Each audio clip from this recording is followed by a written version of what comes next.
pengine ni kipi ambacho unajivunia ambacho umekitenda katika uongozi wako kwenye bunge na pia katika wadi yako ya Mbololo? Ndugu yangu, mimi nilienda kwa uongozi nikiwa na riwaza ambayo ilikuwa thabiti kabisa. Riwaza yangu ilikuwa ni triple E: education, employment, empowerment. Elimu, kuwezesha na uajiri. Kati ya mambo matatu naweza sema kwamba najivunia elimu sana katika eneo bunge la eneo wadi la Mbololo. Kwa sababu ndugu yangu, ninavyoongea sasa, mimi niliahidi wananchi wangu kwamba mimi nitakuwa mstari wa mbele kutetea elimu ya mtoto wa Mbololo. Na nitetea elimu ya mtoto wa Mbololo, si mtoto wa Mbololo peke yake, lakini ni mtoto wa Taita Taveta. Na nikasema kwamba cha kwanza, wazazi wetu wana uwezo wa kulipa school fees vile inavyotakana. Watoto wengi walikuwa wako nyumbani kwa sababu ukosefu wa karo. Na nikasema kwamba katika ule uongozi uliopita ambao ni wa Mheshimiwa Samboja, walikuwa wanatenga shilingi milioni 5 kila wadi kwa ajili ya basari za watoto wetu. Mimi nikaona kwamba hilo nitone katika bahari.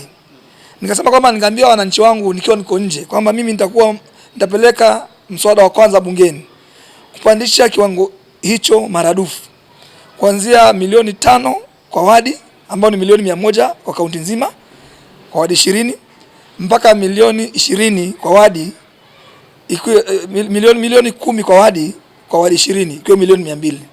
Na nilipokuwa naibu mwenyekiti wa kamati ya bunge ya elimu, hilo ndio swala tulianza nalo. So unahisi kwamba milioni 10 inatosha? Milioni 10 ilikuwa wajua basari ndugu yangu ni kufidia tu. Uwezi si kama scholarship ambao unalipia yote kwa jumla. Lakini kama umeifanya ikawa maradufu, basi kunayo afueni kidogo. Manake ukiangalia milioni 10 ukipatia watoto 1000, watoto 1000, 10,000, hawa na watoto 1000 kwanza kwa hizi shule ambazo ni si za mabweni, fee yao ilikuwa 15,000 kwa mwaka, 16,000 kwa mwaka kama Mbololo Secondary, 16,000 kwa mwaka. Ukimlipia mtoto 10,000, umebakisha mzazi na 6,000 peke yake kwa mwaka mzima, ambao kigawanya kwa miezi 12, hiyo shilingi 500 kila mwezi. Sasa mzazi akikimbia hapa na pale kuchoma makaa, kuuza kuku, kufanya hivi, anaweza pata hiyo 500 na mtoto akabaki shuleni. Kwa hiyo shule zingine ambazo ambazo ni boarding school bado ni pesa kidogo, lakini pia ukifanya maradufu inasaidia kidogo. So mimi niliona na afueni kubwa sana Mbololo, kwa sababu wazazi wengi, shule nyingi ambazo zilikuwa za day school kama Mwangea, kama Mbololo Secondary, kama Precious Girls, kama Voi Girls, hizo shule zilikuwa zinafaika sana na hizo pesa, kwa sababu kwanza mtoto anabaki shuleni anasoma, na watoto wengi ambao wamefanya vyema lakini familia zao hazijimudu, wengi wanaenda day school. So wanabaki pale shuleni. Kama mimi nilienda day school na nikaenda university kwa sababu nililipiwa karo ya day school. Kwa hivyo tukaona kuna afueni kubwa sana katika swala la elimu. La pili, ile fomu ya basari ilikuwa iko na changamoto kubwa sana. Mara uipeleke shuleni uiregeshe, uipeleke kwa chifu uiregeshe. Tukaenda tukaketi chini na watu wangu wa kamati ya elimu, tukaipunguza ikawa only one leaf. Mtoto anajaza kamili, inapigwa muhuri na mchungaji, imeishia hapo, ili kuzuia watoto wasikimbie wakijaza bursaries. La tatu, katika kaunti ya Taita Taveta, wadi peke yake ambayo kuna kuanga na free tuition, holiday tuition, ni Mbololo wadi. Nilienda nikaketi chini na walimu kadha, nikatengeneza hall mzuri, ile hall ya Mwarangini na ile hall ya Mwakiki. Watoto wanakaa pale wanasoma, ile long holiday wasikae nyumbani. Nalipa walimu mimi mwenyewe, alafu wanafunzi wanakuja wanasoma, especially masomo haya ya science na hesabatia. So hiyo pia nilifanya ndugu yangu kama upande wa elimu. Na mwisho kabisa kuna ule ufadhili wa kibinafsi. Kwa mfano Mbololo wadi rural tulianzisha what we call Village Education Fund. ambapo wazazi wanalipa shilingi 100 kila mwezi. Tunakusanya hizo pesa, tunapatia watoto basari za wazazi, si basari za county, si za MCA, za wazazi. Mwaka uliopita tulipatia watoto 40 kuanzia 1500 na kuelekea 10,000, tukapatia basari zetu wenyewe, sisi wenyewe kupitia kwa Village Education Fund. Manake niliona kwamba kama tuko na kamati za matanga, ndugu yangu, tuko na kamati za harusi na zinafanya kazi vizuri sana, watoto 50 kila mwezi, 100 kila mwezi. Kwa nini tusikuwe na kamati za elimu za kujadili masuala ya elimu?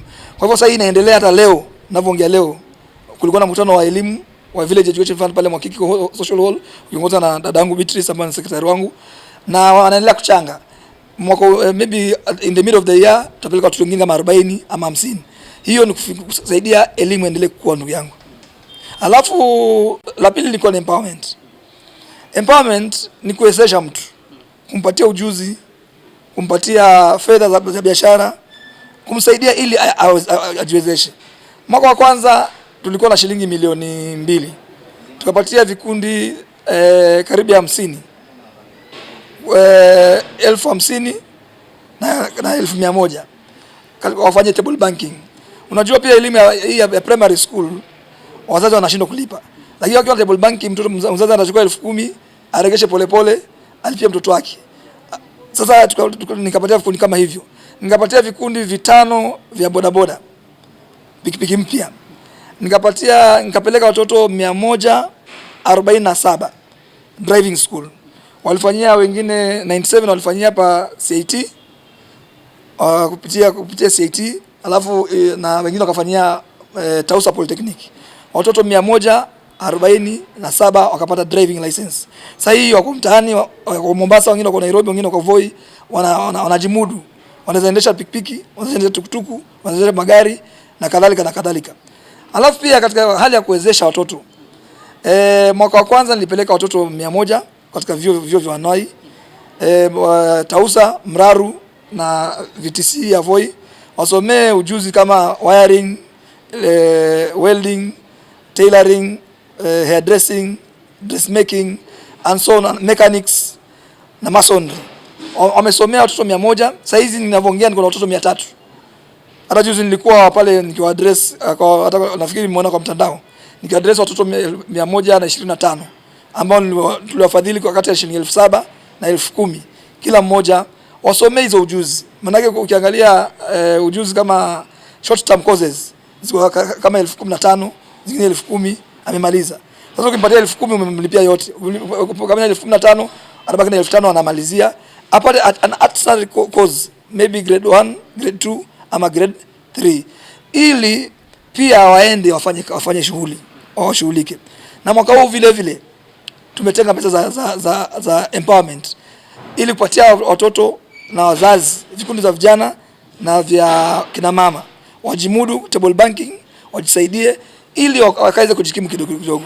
Nashukuru kuna vikundi vimefanya vizuri sana. Kama kuna kikundi kimoja kinaitwa Mbololo Riders, niliwapatia kuku 35 kila mmoja na unga wa kilo 50 wa kulea kuku starter, na wengine wanafanya vizuri. Of course kama hii kuna wengine ambao ni watepetevu hawezi fanya vizuri, lakini kuna vijana sasa hizi naona wako na kuku zao, wakitaka kununua hata kama shati, anauza kuku, ananunua shati. Hata kwa mtoto shuleni anauza jogoo 5 anajikimu. Kuna kuku kingine cha Mwangarana pale wamenunua mbuzi, wako na mbuzi zao. Wamenunua mbuzi kutokana na kuku? No, wamenunua mbuzi, niliwapatia pesa ya grant. Wakaenda kanunua mbuzi zao, kila mtu mbuzi zake 2 Mwangarana pale Mbololo Rural. So sasa hizo kuna mbuzi zimeanza kuzaa, wengine wanakamua mbuzi. So mimi naona kama that is the empowerment we need at the lowest level possible, because Rome is not built in a day.